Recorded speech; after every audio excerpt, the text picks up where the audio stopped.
And once again, the Rose Bowl does not disappoint.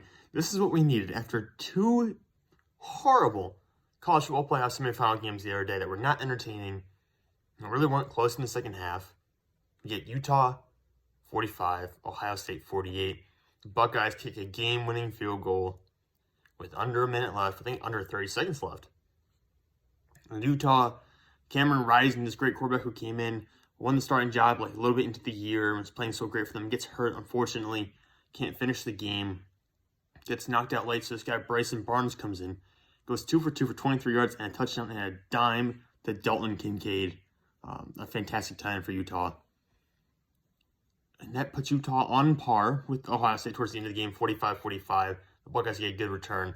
And that's all basically C.J. Stroud and Jaxson Smith-Njigba going on to put them in field goal position to end up winning the game. But Smith-Njigba, whose last name I'm still having trouble pronouncing, even though I know how to say it, has 15 receptions for 348 yards and 3 touchdowns in this game. C.J. Stroud, 37 for 46, 572 yards, 6 touchdowns and an interception. And Marvin Harrison Jr., who is indeed the son of the Hall of Famer who played for the Indianapolis Colts, 6 receptions, 71 yards, 3 touchdowns. I believe Harrison Jr. is a freshman this year. So he's going to be another member of that pipeline of great wide receivers coming down from Ohio State. Because remember, no Chris Olave in this game, no Garrett Wilson. Those guys are preparing for the NFL draft. So they did not play in the bowl game. Jameson Williams, obviously a former Ohio State receiver who transferred to Alabama and was one of the best receivers in the country this year. Might even be the best receiver in the 2022 NFL draft. Just a loaded group of wide receivers. And Marvin Harrison Jr. so far looks like he's going to be a pretty good guy coming on the stretch for them. But yeah, Smith-Njigba might not be as physically gifted on a trait-by-trait basis as some guys like Chris Olave or Garrett Wilson, but he's the best of those 3 guys. Like, we're talking about Olave and Garrett Wilson being first-round picks this year. JSN would be better, would be picked higher than them in this year's draft. The dude is insane. And I was on this boat about midway through the year, maybe even before that, saying that he, as a sophomore, is the best of the 3 star receivers at Ohio State, and he definitely is. I'm not reversing course on that at all. I'm full speed ahead with that one. He's just incredible. And I don't know how Utah did not have more answers for him. And maybe it's because you have Marvin Harrison Jr. to deal with, and maybe it's because you got Trayvon Henderson, who's a really good running back as well. There's just so many weapons for Ohio State out there. Maybe C.J. Stroud playing really well. But I feel like you need to send more stuff at Smith-Njigba eventually because he's just torching you. But, you know, he had a lot of yards for the catch today. Really created some big plays out of short passes. So he was phenomenal. I wouldn't be surprised if he gets the game MVP because considering what Stroud did, yeah, Stroud set records in the Rose Bowl too. Both him and JSN did. But in terms of playing above like the expected level of play, I think JSN had a higher level of play for a wide receiver than CJ Stroud did for a quarterback, considering he also threw an interception in the end zone as Ohio State was driving. And he also had another play that was almost intercepted right in the end zone shortly after that. But anyways, this game had everything. This game was insane. I mean, this is, like I said, is everything we wanted in a college football game. Utah goes up 14-0 in the first quarter. Ohio State storms back. They both score 21 points in the second quarter. You could not look away from this game. I looked away for like 30 seconds, and Utah somehow ends up in the end zone. I was wondering what the heck happened. They had a return touchdown. You know, it's just everything. Utah has a messed up punt after they intercept C.J. Stroud. So Ohio State gets the ball back very close to the goal line. They end up scoring. And it's just a back and forth constantly. A high-scoring football game. Some great plays on both sides, offense and defense. Mostly on offense.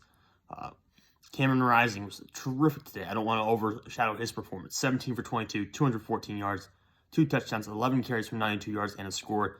Fantastic running the ball. Like, just incredible. A 62-yard run he had for a touchdown. That was also incredible. That was an insane play. The fact that he was able to run those defenders and play that well.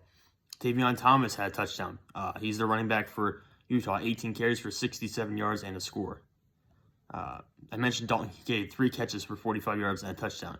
Brant Kuthi, I believe is how to say his last name, 6 receptions for 77 yards. He's their tight end. They had some pretty good tight ends there. And Kincaid, I think, is draft eligible. It'll be interesting to see how he does in that process. And so is Kuthi, actually, I believe. He's a junior. I think, a redshirt junior. So those two guys, it'll be interesting to see if they enter the draft because they looked really good tonight. I think that would be a huge boost to their stock. And I don't have the defensive numbers loaded in yet, so I can't really tell you anything about that. I can tell you that Covey, the return, the smaller receiver and return man for Utah, I was stunned Ohio State kicked him the ball at the end of the game. Now, granted, they covered him up really well, didn't really let him have much of a chance to return it. But this guy had the 97-yard return touchdown. And he was dynamic. He's making all these plays in the return game. 7 returns for 208 yards. That's 29.7 yards per return. And, of course, that return touchdown. Had some plays as a receiver, too. 3 catches for 34 yards and a score. So certainly one of their better players. And he might actually be, if I'm not mistaken, I don't know why he's still in college, but yeah, he's been with the program since 2015. And he had 4 touchdowns in 2015, 519 yards way back then.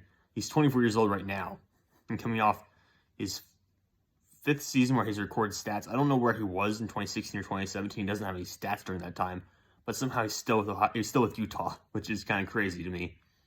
But I mean, like I said, this game, everything, the return touchdown, the interception in the end zone, Stroud threw the messed up punt, the combined 42 points scored in the second quarter. You know, it was an incredible game. And the long run by Cameron Rising, 62 yards for a touchdown. Jaxson Smith-Njigba breaking basically every receiving record possible in this game. CJ Stroud breaking some records by himself, despite having 1 or 2 turnover-worthy plays in the game. And just so much talent. I mean, guys, like I said, Garrett Wilson's not there. He's not going to play in the game. Chris Olave didn't play. And despite the guys not being there, not playing, some of these guys opting out, you still have Marvin Harrison Jr. and all these sophomores who are playing really well. All these guys like Dalton Kincaid, who's not going to be a first-round pick, but is still playing really good football. So, even without the opt-outs, even after a day where we had the 2 most anticipated games of the year, it turned out to be really nothing important or nothing that entertaining. You have the Rose Bowl, which I feel like the Rose Bowl, I know last year was not great because Notre Dame was in it and Notre Dame didn't play that well, but usually it feels like the Rose Bowl, more than any other bowl game, just has great games. I mean, the Rose Bowl, think about all the classic Rose Bowls we've had in just the past 20 years. You know, the Rose Bowl always seems to deliver, and it did again this year. What a phenomenal game. What an epic ending. I feel bad, like I said, that Cameron Rising couldn't finish the game. But having Bryson Barnes come in there and still lead Utah down the field to get a touchdown, it is just everything you could want from a football game. I'm so glad we at least got one of these. Now it's time to watch Ole Miss versus Baylor. But for now, thank you guys for watching. Hope to talk to you all later.